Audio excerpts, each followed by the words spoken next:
بقى في ناس كتيره من مصر بتحاول تسعى للسفر بره مصر. بين المسلمين والمسيحيين حتى لغايه وقتنا هذا اللي اول امبارح في مشكله كبيره في المنيا، طبعا كلنا عارفين الاحداث الطائفيه اللي بتحصل في المنيا.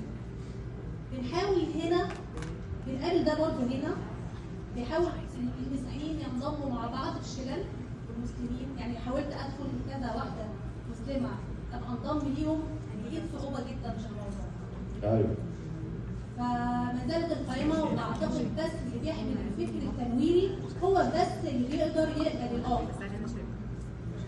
مش الناس العاديه، مش الناس اللي في قرى صعيد مصر يعني. ايوه. هنا بقى بنحاول نربي ولادنا على عاداتنا وتقاليدنا في مصر اللي احنا جايين بيها اصلا. ايوه. يعني انا عندي 3 اطفال، ال3 بيتكلموا عربي. عشان ما بتكلمش عربي غير لما يطلعوا بره المدارسهم بيتكلموا اللغه بتاعتهم من اجل. فانا بحاول ازرع ده فيهم. تاني حاجه بقى بعيده عن الموضوع ده، تم تطبيق حضرتك ببرنس السينما المصريه، ايه رايك حضرتك؟ حاجه حلوه قوي. تستاهلها. لا حقيقي هو برنس بصراحه، بس الناس بتحاول بقى يعني بخاف كده عشان في هبه كبيره في الموضوع. بامانه استاذه الهام تصريحاتك دايما ناريه وقويه جدا، والاخوان لا الهام دي من حماة المجتمع الكبار. دي ستانه دي. طبعا.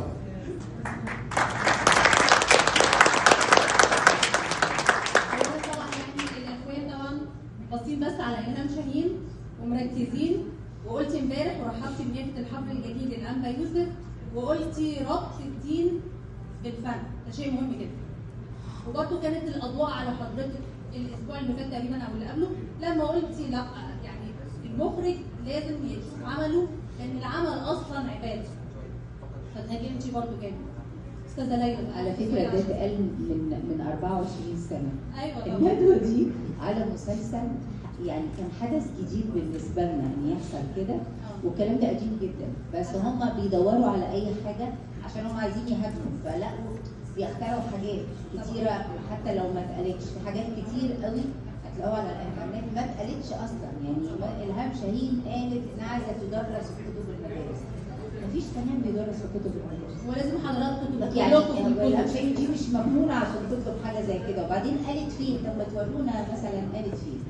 ووصلت بيهم طبعا للوقاحه انه يتقال الهام شاهين حلم، ده انت بقى كنت معايا جوه الحلم.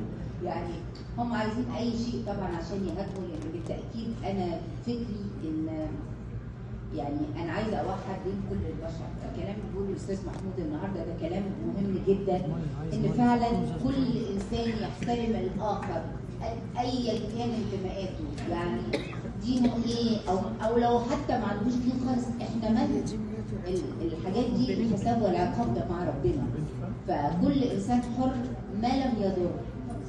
بس لكن احنا لازم كانسانيه يجمعنا محبه، يجمعنا سلام. ما حدش يسال. انا عمرنا ما سالنا في مصر مثلا، انا عندي زميل او زميله، في ناس بنعرف بعد سنين طويله بالصدفه هو دينه ايه او دينها ايه. يعني احنا ما بنسالش، احنا اتعودنا ان بنعيش مفيش حاجه اسمها مسلم ومسيحي، وحتى لو دين يهودي، وحتى لو عنده اي انتماء اخر هو حر. فدي مساله طبعا حريه شخصيه. اخر حاجه احنا بنتعلم من حضرتك ازاي نحب عيلتنا والترابط، لان انت عيله ما شاء الله عليكم يعني مترابطين وبنحب بعض جدا، وده بنشوفه فانا بعلمه لاولادي عن من حضرتك. لا حضرتك انا بشكرك جدا، وانا شايفه هنا في امريكا قابلت ناس كتير من المصريين يقول لي انا جيت وبعدين جبت اخويا وبعدين جبت امي وابويا وبعدين جبت اختي وبعدين جبت مش عارفه مين. فجاه بقول له طب انت بتنزل مصر؟ قال لي ما انا جبت كل العيله هنا. يعني بننزل بس بننزل مجازة صغيرة.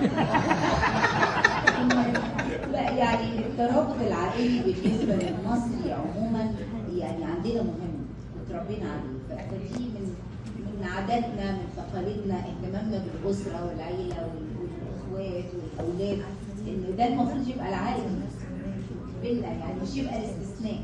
أستاذة ليلى عايزين فيلم بقى مع أستاذة إيهاب يا دنيا يا غرام.